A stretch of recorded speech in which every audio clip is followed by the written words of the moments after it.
तो दोस्तों, मैंने आपको कुछ ही दिनों पहले एक वीडियो बनाकर बताया था कि अमेरिका के कहे अनुसार जापान द्वारा चाइना के ऊपर कई सारे क्षेत्रों में प्रतिबंध लगा दिया है और ये प्रतिबंध लगाए हैं इलेक्ट्रॉनिक, सेमीकंडक्टर और चिप निर्माण के क्षेत्र में।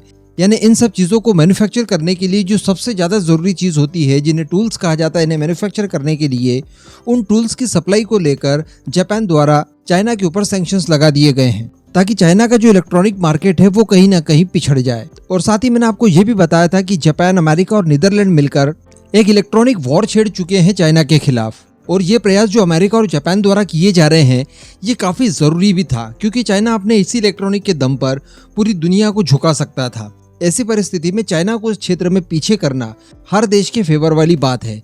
लेकिन यहाँ पर मैंने आपको एक और चीज बताई थी और वो ये थी कि जापान अपनी इन सब नुकसान के भरपाई करने के लिए भारत का रुख जरूर करेगा। यानी चाइना जो कि बहुत बड़े नंबर्स में सेमीकंडक्टर और चिप्स वगैरह का निर्माण करता है, उसको इन सब उपकरणों की सप्लाई रोक देना ये जापान की कंपनियों के लिए भी बहुत नुकसान वाला प्रतिबंध था। तो इन सब की भरपाई करने के लिए उन्हें भारत की सपोर्ट की जरूरत पड़ेगी ही पड़ेगी। और इन्हीं सब क्षेत्रों में पिछले दिनों हम लोगों ने देखा कि जापान और भारत के बीच में जो साझेदारी है वो लगातार बढ़ती जा रही है। कुछ ही समय पहले खबर निकल कर आई थी कि भारत की एक डिफेंस PSU यानी BEL के साथ जापानीज कंपनी तोशिबा के साथ एक कॉन्ट्रैक्ट साइन हुआ है, जिसके तहत लिथियम आयन बैटरीज बनाई जाएंगी हमारे नेवल वेसल्स के लिए। यानी नेवी के वेसल्स में जहां जहां पर भी इस समय लीड आयन बैटरी का इस्तेमाल किया जाता है, उन सभी को नई लिथियम आयन बैटरी से रिप्लेस कर दिया जाएगा। फिर सबमरीन्स के अंदर, वॉरशिप्स के अंदर, इसके अलावा कई सारी मिसाइलों वगैरह में भी जहां पर भी हम लोग पुरानी लीड आयन बैटरीज का इस्तेमाल करते हैं, उन सभी के अंदर नई बनाई गई लिथियम आयन बैटरीज का इस्तेमाल किया जाएगा। और इसके लिए तोशिबा की तरफ से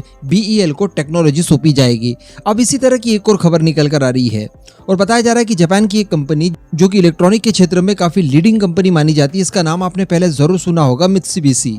ये भारत के अंदर निवेश करने जा रही है और भारत के तमिलनाडु में मित्सुबिशी इलेक्ट्रॉनिक कॉर्प के द्वारा $231 मिलियन यानी लगभग 19 अरब रुपए का निवेश किया जा रहा है। जी हाँ, बताया जा रहा है कि जापान की मित्सुबिशी इलेक्ट्रॉनिक कॉर्प की एक ब्रांच दक्षिण भारत में अपनी मैन्युफैक्चरिंग शुरू करने जा रही है, जिसके लिए ये 19 अरब रुपए का निवेश किया जा रहा है।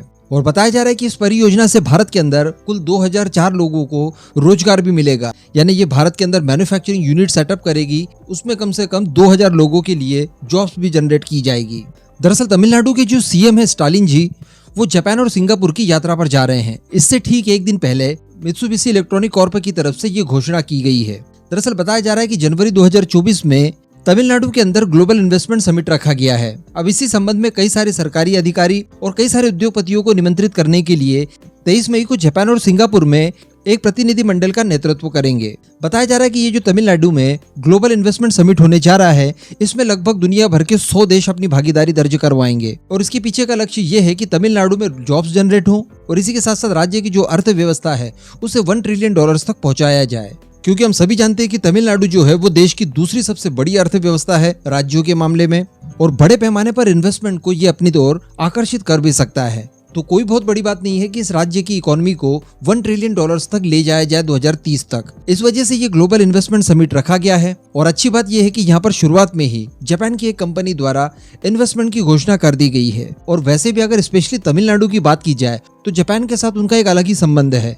बताया ये जाता है कि जितने भी भारतीय इस समय जापान में रहते हैं उनमें से ज्यादातर लोग दक्षिण भारत के लोग ही होते हैं। और यही एक कारण है कि जापान की भारत के अंदर जो निवेश को प्रोत्साहन देने वाली साझेदारी है, जिसके तहत कुल 12 जापान की औद्योगिक टाउनशिप भारत में मौजूद है, इनमें से लगभग 3 तमिलनाडु के अंदर ही है। तो जो कुछ भी हो, अल्टीमेटली भारत का विकास हो रहा है। और सबसे बड़ी बात कि जापान के साथ हमारी ये जो साझेदारी है वो लगातार बढ़ते जा रही है।